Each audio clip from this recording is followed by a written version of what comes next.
નમસ્કાર વિદ્યાર્થી મિત્રો. ધોરણ 12 અને આપણો વિષય વાણિજ્ય પત્ર વ્યવહાર તેમજ સેક્રેટરીયલ પ્રેક્ટિસ એટલે કે એસપીસીસી ગુજરાતી મીડિયમ.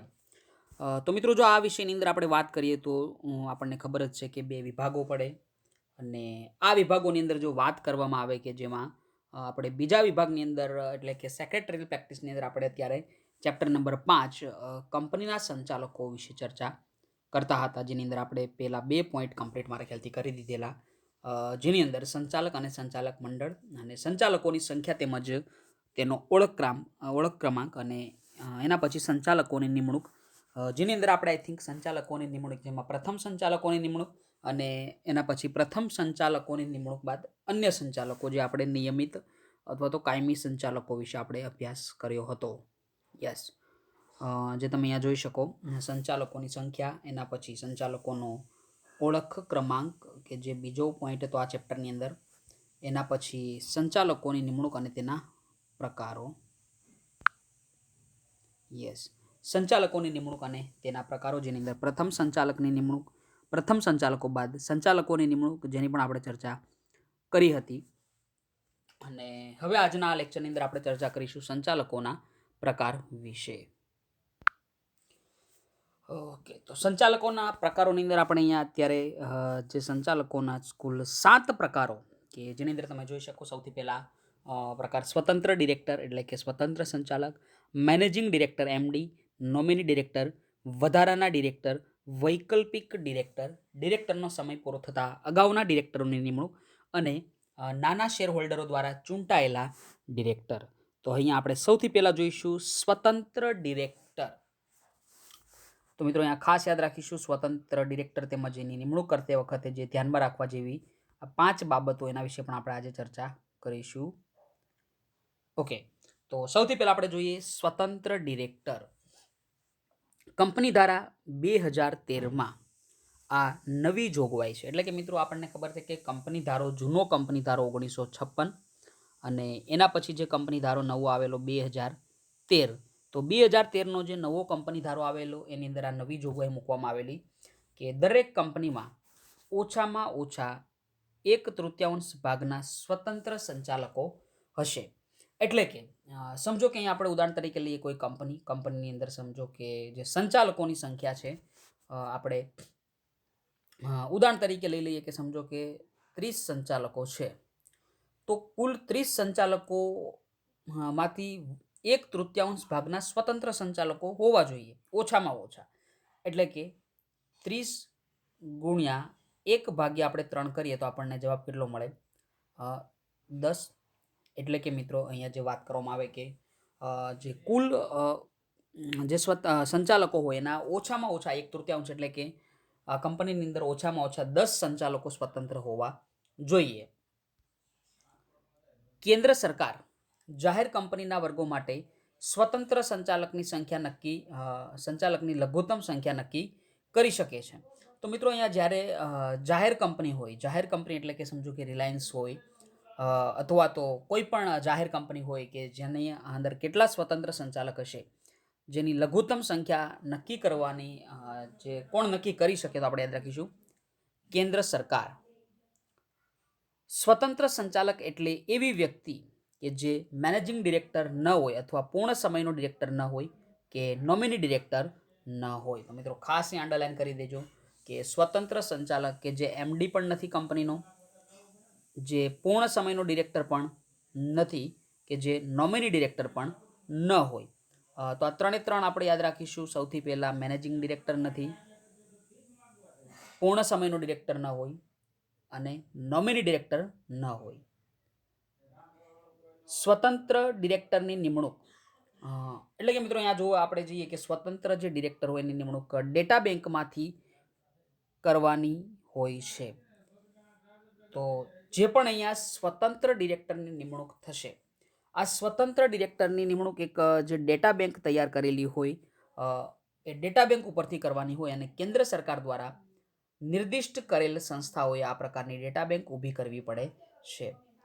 એટલે કે જે કેન્દ્ર સરકાર, જે આપણી ભારત સરકારની વાત કરવામાં આવે તો જેણે પણ એને નિર્દેશ કરેલ જે સંસ્થા હોય આ પ્રકારની ડેટા બેંક ઊભી કરવી પડે અને જેમાં સ્વતંત્ર સંચાલક તરીકે કામ કરવાને લાયક ઈચ્છુક વ્યક્તિઓના નામ, સરનામા અને લાયકાતો દર્શાવવાની હોય છે. એટલે કે મિત્રો જે પણ કંપનીની અંદર વાત કરવામાં આવે કે જેની અંદર જે સ્વતંત્ર સંચાલક છે, આ સ્વતંત્ર સંચાલક તરીકે કામ કરવાને જે પણ વ્યક્તિને ઈચ્છા હોય, આ વ્યક્તિ આ ડેટા બેંકમાં પોતાનું નામ દર્શાવશે, પોતાનું સરનામું અને પોતાની લાયકાત દર્શાવવી પડે. આવી પસંદગી કરતી વખતે કંપનીએ યોગ્ય સાવચેતી રાખવી જોઈએ. એટલે કે મિત્રો જ્યારે પણ સ્વતંત્ર ડિરેક્ટરની નિમણૂક કરવામાં આવે ત્યારે કંપનીએ પણ સાવચેતી રાખવી જોઈએ અને તેની નિમણૂક સામાન્ય સભામાં માન્ય કરેલી હોવી જોઈએ. સ્વતંત્ર સંચાલકની મુદ્દત સળંગ 5 વર્ષની હોય છે. એટલે કે મિત્રો જે પણ કંપની દ્વારા એટલે કે એક સ્વતંત્ર સંચાલકની જ્યારે નિમણૂક થાય તો આ સ્વતંત્ર સંચાલકની નિમણૂકની જે મુદ્દત હોય આ મુદ્દત કેટલા વર્ષની હશે? 5 વર્ષની.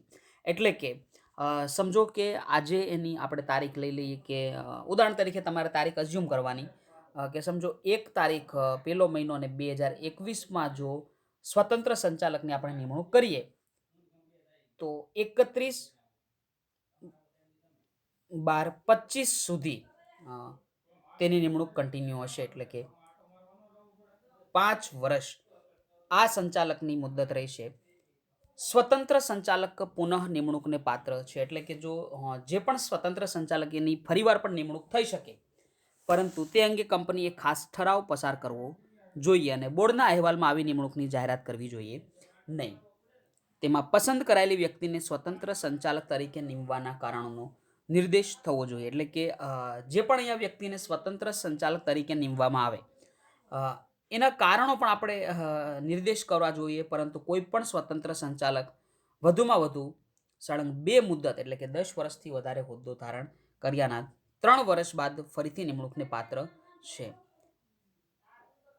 તો મિત્રો અહીંયા ખાસ અંડરલાઈન કરી લેજો. આજે એક મેં લાઈન નીચે કરાવી કે કઈ રીતે અહીંયા એની નિમણૂક થશે. સમજો કે કોઈ સંચાલકની નિમણૂક થાય આજે 1 તારીખ 1/21, તો અહીંથી 5 વર્ષ માટે સંચાલકની નિમણૂક થાય તો 31/12/25 સુધી આ નિમણૂક રહે. એના પછી એની ફરીવાર નિમણૂક થાય. એટલે કે સમજો કે ફરીવાર 1/1/26ના રોજ નિમણૂક થાય તો આ વ્યક્તિની નિમણૂક 5 વર્ષ માટે ફરીવાર રહેશે. એટલે કે 31/12/2030 સુધી આ નિમણૂક રહે. હવે મિત્રો અહીંયા એક વસ્તુ ખાસ જોવા જેવી કે અહીંયા એક વસ્તુ લખી કે 3 વર્ષનો સમય પૂરો થયા બાદ એની ફરીથી નિમણૂકને પાત્ર છે. એટલે કે તો 3 વર્ષ સુધી એની નિમણૂક નહીં થાય. તો મિત્રો 3 વર્ષ સુધી એ કોઈ પણ કંપનીમાં સ્વતંત્ર સંચાલક તરીકેની નિમણૂક થતી નથી. એટલે કે એને આરામ જ કરવો પડે અને આ 3 વર્ષનો સમયગાળો પૂરો થાય એના પછી એની ફરીવાર 5 વર્ષ માટે નિમણૂક થઈ શકે. 5 + 5 3 વર્ષનો આરામ, ફરીવાર 5 + 5. તો આવી રીતે એને 3 વર્ષમાં જે આપણે કહેવાય કે કોઈ પણ નિમણૂક આપી શકાય નહીં. 3 વર્ષ દરમિયાન સ્વતંત્ર ડિરેક્ટરને કંપનીમાં કોઈ પણ હેસિયતથી સીધી કે આડકત રીતે જોડી શકાય નહીં કે નિમણૂક આપી શકાય નહીં. તો મિત્રો તમે જોઈ શકો કે સ્વતંત્ર ડિરેક્ટરને આપણે કંપનીની અંદર કોઈ પણ હેસિયતથી કોઈ પણ મેનેજર રીતે આપણે એની નિમણૂક આપી શકતા નથી. અને સ્વતંત્ર સંચાલકની નિમણૂક વખતે નીચેની બાબતો ધ્યાનમાં રાખવી ખૂબ જ જરૂરી. તો આપણે અહીંયા જોઈશું કે આ 5 એવી કઈ બાબતો કે જે આપણે ધ્યાનમાં રાખીશું. તો એની અંદર જે આપણે અહીંયા નિમણૂક વખતે નિમણૂક વખતે જે આપણે અહીંયા નીચેની આ 5 બાબતોને ધ્યાનમાં રાખીશું.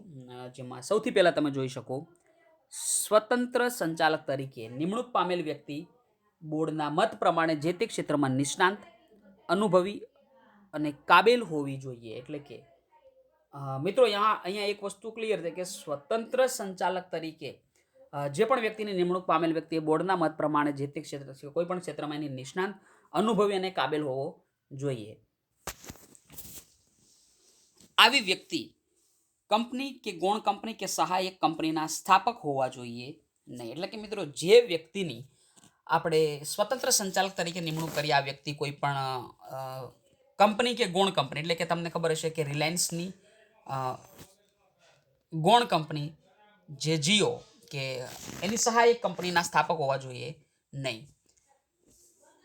આવી વ્યક્તિ કંપનીના કોઈ સ્થાપક કે સંચાલનના સગા હોવા જોઈએ નહીં. તો આપણે ખાસ યાદ રાખીશું કે જે આ વ્યક્તિ હોય એ કોઈ પણ કંપનીના સ્થાપક કે સંચાલકના સગા ન હોય ત્યારે જે સ્વતંત્ર વ્યક્તિ હોઈ શકે. અને આવી વ્યક્તિના કંપની સાથે ગુણ, કંપની સાથે સહાયક, કંપની સાથે તેના ડિરેક્ટર, પ્રમોટર સાથે કોઈ આર્થિક કે નાણાકીય અગાઉના 2 વર્ષ દરમિયાન હોવા જોઈએ. એટલે કે મિત્રો તમે સમજી શકો કે છેલ્લા 2 વર્ષમાં કોઈ પણ નિર્ણય તમે કોઈ પણ નાણાકીય વ્યવહાર કે આર્થિક વ્યવહાર કરેલો હોવો જોઈએ નહીં. અને એના પછી જે અહીંયા 5મો પોઈન્ટ તમે જોઈ શકો કે કંપનીના મુખ્ય સંચાલકીય પદાધિકારી સાથે એટલે કે કંપનીનો જે મુખ્ય જે સંચાલક હોય એટલે કે એના જેટલા પણ પદાધિકારીઓ હોય એની સાથે એની નિમણૂક જ્યારે થાય ત્યારે એના આગળના 3 વર્ષમાં કોઈ પણ પ્રકારનો સંબંધ હોવો જોઈએ નહીં. તો મિત્રો તમે જોઈ શકો કે 2 વર્ષ જ્યારે નિમણૂકની 2 વર્ષ પહેલાં કોઈ પણ પ્રકારનો નાણાકીય વ્યવહાર ન હોવો જોઈએ અને 3 વર્ષ પહેલાં આગળના 3 વર્ષમાં કોઈ પણ પ્રકારનો સંબંધ હોવો જોઈએ નહીં. તો મિત્રો અહીંયા આપણે અલગ અલગ જે 5 જે કહેવાય કે સ્વતંત્ર સંચાલકની નિમણૂક વખતેની જે આ 5 બાબતોને ધ્યાનમાં રાખવી જોઈએ જે આપણે અત્યારે કમ્પ્લીટ કરી. તો તમે જોઈ શકો જે અહીંયા તમારી મોબાઈલની સ્ક્રીન ઉપર સ્વતંત્ર ડિરેક્ટર જે આખો પોઈન્ટ કે કેટલા ડિરેક્ટર હોવા જોઈએ, કેટલા સ્વતંત્ર સંચાલકો હોવા જોઈએ, એની મુદ્દતનું ખાસ યાદ રાખી લેજો. 1/3 કુલના અને બીજું કે મુદ્દત 5 વર્ષ, ફરીવાર 5 વર્ષ માટે નિમણૂક થઈ શકે અને ફરીવાર 3 વર્ષ બાદ એની નિમણૂકને પાત્ર એટલે કે 3 વર્ષ સુધી એને શું કરવું પડે? આરામ કરવો પડે. તો મિત્રો અહીંયા જે સ્વતંત્ર ડિરેક્ટરનો જે પોઈન્ટ એના માટે હું તમને અહીંયા જે કહેવાય કે 2 મિનિટનો સમયગાળો આપીશ. આ 2 મિનિટની અંદર તમે સ્વતંત્ર ડિરેક્ટર વિશે એકવાર સ્વ અધ્યયન કરી લેશો. So please friend continue.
Okay મિત્રો, હવે આપણે જે કહેવાય કે ડિરેક્ટરના પ્રકારોમાં આગળ વધીશું. જેમાં બીજો પ્રકાર તમે જોઈ શકો MD એટલે કે મેનેજિંગ ડિરેક્ટર. તો આપણે ખાસ યાદ રાખીશું MD. યસ, મેનેજિંગ ડિરેક્ટરને કાર્યકારી સંચાલક તરીકે પણ ઓળખવામાં આવે છે. તો મિત્રો ખાસ યાદ રાખીશું મેનેજિંગ ડિરેક્ટરનું બીજું નામ કાર્યકારી સંચાલક. વર્તમાન સમયમાં વાણિજ્ય વ્યવસ્થાનું વિશાળ ઉત્કૃષ્ટ ઉદાહરણ એટલે કંપની સ્વરૂપ. એટલે કે આજના સમયની અંદર જો વાત કરવામાં આવે તો કે વાણિજ્ય વ્યવસ્થાની અંદર જે કહેવાય કે એક વેપાર માટેનું એક વિશાળ અને ઉત્કૃષ્ટ ઉદાહરણ હોય તો એ કંપની છે જેનું સંચાલન કુશળતા, નીતિમત્તા અને ધંધાદારી કુનેહ માંગી લે છે. એટલે કે કોઈ પણ કંપનીનું જ્યારે પણ સંચાલન કરવામાં આવે તો આ કંપનીનું સંચાલન કુશળ વ્યક્તિ હોય તો જ થઈ શકે. નીતિમત્તાવાળી વ્યક્તિ હોય નીતિમત્તાવાળી વ્યક્તિ હોય તો જ થઈ શકે. ધંધાદારી કુનેહ માંગી લે તેવું હોવું જોઈએ અને જેનું સંચાલન સંચાલક મંડળ દ્વારા કરવામાં આવે છે. કંપનીના સંચાલક મંડળના સભ્યો જુદા જુદા શહેરોમાં વિખરાયેલા હોવાથી કંપનીનો રોજબરોજનો વહીવટ સંભાળી શકે નહીં. એટલે કે મિત્રો જે કંપનીના આપણે ઘણી વાર જોયું કે સંચાલકો દેશની અંદર અથવા તો વિદેશોની અંદર રહેતા હોય, તો આ સભ્યો કંપનીના રોજબરોજનો વહીવટમાં દખલગીરી કરી શકે નહીં. એટલે કે રોજબરોજના વહીવટની અંદર એ લોકો હાજરી આપી શકતા નથી. અને રોજબરોજનો વહીવટ સંભાળવા માટે મેનેજિંગ ડિરેક્ટર કે પૂર્ણ સમયના ડિરેક્ટરની કે મેનેજરની નિમણૂક કરવામાં આવે છે. તો આપણે ખાસ યાદ રાખીશું, કોઈ પણ કંપની હોય કે જેની અંદર રોજબરોજનો વહીવટ કરવા માટે એમડી પૂર્ણ સમયના ડિરેક્ટર અથવા તો એક મેનેજરની નિમણૂક કરવામાં આવે અને જેનું કાર્યનો કંપનીમાં રોજબરોજનો વહીવટ કરવો અને સંચાલક મંડળે લીધેલા નીતિ વિષયક નિર્ણયોનો અમલ કરવાનો હોય છે. એમડીની નિમણૂક સંચાલક મંડળ દ્વારા કરવામાં આવે છે, એટલે કે બોર્ડ ઓફ ડિરેક્ટર્સ. તો મિત્રો સંચાલક મંડળમાં આપણે જોયું હતું કે ઘણી બધી વ્યક્તિઓ હોય અને આ બધી વ્યક્તિઓમાંથી શું થાય કે બધી વ્યક્તિઓ સામૂહિક રીતે કોઈ પણ એક વ્યક્તિની એમડી તરીકે નિમણૂક કરે અને જે કહેવાય કે એક પૂર્ણ સમયના ડિરેક્ટર તરીકે અથવા તો એમડી તરીકેનું કાર્ય કે જે કંપનીનું રોજબરોજનો વહીવટ સંભાળવા માટે કરવામાં આવે છે. એના પછી જે ત્રીજો અને મહત્વનો પ્રકાર આપણે જોઈ લઈશું, નોમિની ડિરેક્ટર.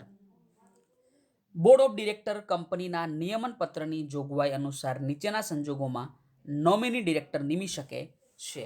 એટલે કે મિત્રો જે સંચાલક મંડળની વાત કરવામાં આવે તો જે કહેવાય કે કેટલીક જોગવાઈઓ પ્રમાણે તે નોમિની ડિરેક્ટર નિમી શકે.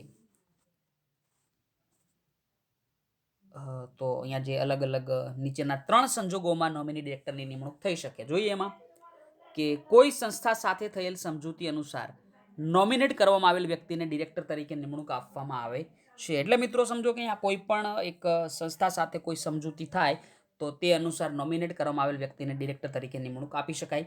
પ્રવર્તમાન કાયદા અનુસાર કોઈ સંસ્થા દ્વારા નોમિનેટ કરાયેલ વ્યક્તિને ડિરેક્ટર તરીકે નિમવામાં આવે છે. એટલે મિત્રો જો સમજો કે અત્યારે આપણે વાત કરવા જઈએ તો કંપની ધારો 2013, તો આ કંપની ધારા અનુસાર જે કહેવાય કે સંસ્થા દ્વારા નોમિનેટ કરાયેલી વ્યક્તિને શું આપણે ડિરેક્ટર તરીકે નિમી શકીએ છીએ. અને છેલ્લે જોઈશું ત્રીજી અહીંયા આપણે એક સંજોગો આપેલા કે કેન્દ્ર સરકાર અથવા રાજ્ય સરકાર તરફથી સરકારી કંપનીમાં શેર ધારણ કરવાની રૂએ નોમિનેટ કરાયેલ વ્યક્તિને ડિરેક્ટર તરીકે નિમી શકાય છે. તો મિત્રો આપણે ખાસ અહીંયા યાદ રાખીશું કે જે કેન્દ્ર સરકાર રાજ્ય સરકાર તરફથી સરકારી કંપનીમાં શેર ધારણ કરવાની રૂએ નોમિનેટ કરાયેલ વ્યક્તિને ડિરેક્ટર તરીકે આપણે નિમી શકીએ છીએ. તો મિત્રો અહીંયા આપણે જે કહેવાય કે 3 પ્રકારો પૂરા કર્યા.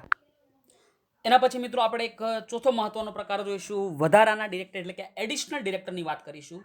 તો જે અહીંયા આપણે અલગ અલગ 7 પ્રકારો જેની અંદર આપણે અહીંયા કહી શકાય કે એક મહત્વનો વધારાના ડિરેક્ટરની જો વાત કરવામાં આવે તો ઘણી વખત એક કોઈ નિષ્ણાંત વ્યક્તિ હોય અથવા તો કામની વ્યક્તિ કે સંચાલક મંડળમાં જરૂરી હોય અને તેનો સમાવેશ થયેલ ન હોય ત્યારે જો કંપનીના નિયમન પત્રમાં જોગવાઈ હોય તો કોઈ વ્યક્તિને કોઈ પણ સમયે વધારાના ડિરેક્ટર તરીકે નિમી શકે છે. તો મિત્રો અહીંયા આપણે એક વસ્તુ ક્લિયર થઈ કે સમજો કે વધારાના ડિરેક્ટરની, એડિશનલ ડિરેક્ટર એની જરૂર ક્યારે પડે તો ઘણીવાર કેવું હોય કે કોઈ નિષ્ણાંત વ્યક્તિ હોય કે નહીં સમજો કે સંચાલક મંડળની જરૂર હોય પણ તેનો સમાવેશ ન થયો હોય ત્યારે નિયમન પત્રમાં જોગવાઈ હોય તો આપણે એક વધારાનો ડિરેક્ટર નિમી શકીએ. પરંતુ જે વ્યક્તિ સામાન્ય સભામાં ડિરેક્ટર તરીકે નિમણૂક મેળવવામાં નિષ્ફળ ગઈ હોય તેને નિમણૂક આપી શકાતી નથી. એટલે કે મિત્રો અહીંયા જો એક વસ્તુ ક્લિયર છે કે આપણે જે પણ વ્યક્તિને ડિરેક્ટર તરીકે નિમણૂક આપી હોય પણ એ વ્યક્તિ નિષ્ફળ ગઈ સામાન્ય સભામાં, તો આવી વ્યક્તિને તમે વધારાના ડિરેક્ટર બનાવી શકતા નથી અને આવા ડિરેક્ટરની મુદત વાર્ષિક સામાન્ય સભા સુધી જ હોય છે. એટલે કે મિત્રો વધારાના ડિરેક્ટરની જે નિમણૂકની વાત કરવામાં આવે તો વધારાના ડિરેક્ટરનું જે સમય મર્યાદાની મુદતની વાત કરવામાં આવે તો વાર્ષિક સામાન્ય સભા એટલે કે માત્ર 1 વર્ષની આ મુદત હોય છે અને એના પછી એને જે કહેવાય કે ડિરેક્ટર પદે વધારાના ડિરેક્ટર તરીકે કંપનીમાં રહેતો નથી. તો મિત્રો અહીંયા આપણે તમે જોઈ શકો કે આપણે અત્યારે બીજા 3 પ્રકારો કમ્પ્લીટ કરી લીધા, એમડી, એનડી એટલે કે નોમિની ડિરેક્ટર અને એડી એટલે કે વધારાના ડિરેક્ટર. તો આ 3 જે પ્રકારો આપણે જોયા એના માટે હું તમને વાંચવા માટેનો ફરીવાર સ્વ અધ્યયન માટે 2 મિનિટનો સમયગાળો આપું. સો પ્લીઝ આ 2 મિનિટની અંદર તમે આ 3 પ્રકારનું એકવાર વાંચન કરી લો.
ઓકે મિત્રો, એના પછી જે 5મો પ્રકાર વૈકલ્પિક ડિરેક્ટર, 6ઠ્ઠો પ્રકાર ડિરેક્ટરનો સમય પૂરો થતાં અગાઉ ડિરેક્ટરની ખાલી જગ્યાએ નિમણૂક, જેની અંદર તમે જોઈ શકો કે આ ડિરેક્ટરનો હોદ્દો કેટલા સંજોગોમાં ખાલી થઈ શકે. અને એના પછી નાના શેર હોલ્ડર્સ દ્વારા ચૂંટાયેલા ડિરેક્ટર્સ અને સ્ત્રી ડિરેક્ટર.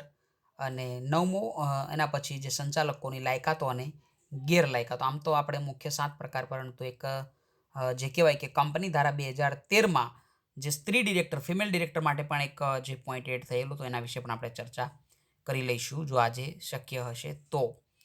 તો 5મો પ્રકાર આપણે જોઈશું અહીંયા વૈકલ્પિક ડિરેક્ટર. કંપનીના સંચાલનમાં ડિરેક્ટરો અગત્યનો અંગ છે, પરંતુ કોઈ પણ કારણસર ડિરેક્ટર 3 માસ કે તેથી વધુ સમય માટે જો ભારત બહાર રહેવાનો હોય તો તેના બદલે જે ડિરેક્ટરની નિમણૂક કરવામાં આવે તેને વૈકલ્પિક સંચાલક એટલે કે વૈકલ્પિક ડિરેક્ટર તરીકે ઓળખવામાં આવે છે. તો મિત્રો આપણે ખાસ યાદ રાખીશું કે કોઈ પણ કારણોસર જો કોઈ પણ સંચાલક 3 માસ કે તેથી વધુ સમય, તમને પરીક્ષામાં પૂછાઈ શકે કે કયા સંજોગોમાં કેટલા માસ સુધી જો કોઈ ડિરેક્ટર ભારત બહાર હોય તો વૈકલ્પિક સંચાલકની નિમણૂક થાય. તો ખાસ અંડરલાઈન કરી લેજો મિત્રો, 3 માસ કે તેથી વધુ સમય. વૈકલ્પિક ડિરેક્ટર તરીકે કોઈ વ્યક્તિની નિમણૂક માટે નિયમન પત્ર અથવા કંપનીની સામાન્ય સભામાં ઠરાવ પસાર કરીને નિમણૂક કરી શકાય છે. તો મિત્રો આપણે જ્યારે પણ વૈકલ્પિક ડિરેક્ટરની નિમણૂક કરવી હોય ત્યારે જે પણ વ્યક્તિની આ નિમણૂક કરવી હોય તો નિયમન પત્રમાં તો જોગવાઈ હોવી જોઈએ, સાથે સાથે કંપનીની સામાન્ય સભામાં પણ ઠરાવ પસાર કરવામાં આવે છે. અને કંપની ધારા પ્રમાણે સ્વતંત્ર ડિરેક્ટરની જગ્યાએ વૈકલ્પિક ડિરેક્ટરની નિમણૂક ત્યારે જ કરી શકાય જો સ્વતંત્ર ડિરેક્ટર તરીકે નિમણૂક થવાને પાત્ર હોય. એટલે કે મિત્રો જે વ્યક્તિ સ્વતંત્ર ડિરેક્ટર તરીકે નિમણૂક થવાને પાત્ર હોય તે જ વ્યક્તિની વૈકલ્પિક ડિરેક્ટરની નિમણૂક કરી શકાય છે. અને કંપનીમાં અન્ય કોઈ ડિરેક્ટર માટે વૈકલ્પિક ડિરેક્ટર પદ ધરાવતી હોય તેવી વ્યક્તિની નિમણૂક કરી શકાય નહીં. તો આપણે ખાસ યાદ રાખીશું કે કંપનીમાં અન્ય કોઈ ડિરેક્ટર માટે જે કહેવાય કે વૈકલ્પિક પદ ધરાવતી હોય એવી વ્યક્તિને આપણે નિમણૂક કરી શકતા નથી. અને જે અહીંયા એક કહેવાય કે વૈકલ્પિક ડિરેક્ટરની આપણે વાત કરી, તો ફરીવાર મિત્રો આ પોઈન્ટ માટે પણ તમને 2 મિનિટનો સમયગાળો આપીશ. So please friend continue it. That is the alternate director, વૈકલ્પિક ડિરેક્ટર.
ઓકે મિત્રો, તો ફરીવાર એકવાર આપણે રિવાઇઝ કરી લઈશું.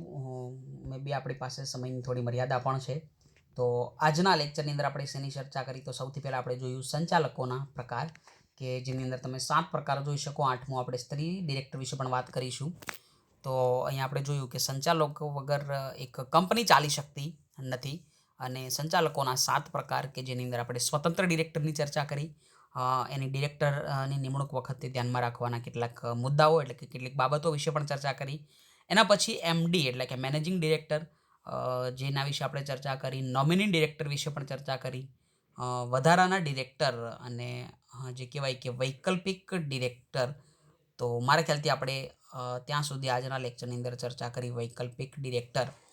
અને એના પછી જે અહીંયા છઠ્ઠો પ્રકાર તમે જોઈ શકો, ડિરેક્ટરનો સમય પૂરો થતાં અગાઉ ડિરેક્ટરને ખાલી જગ્યાએ નિમણૂક.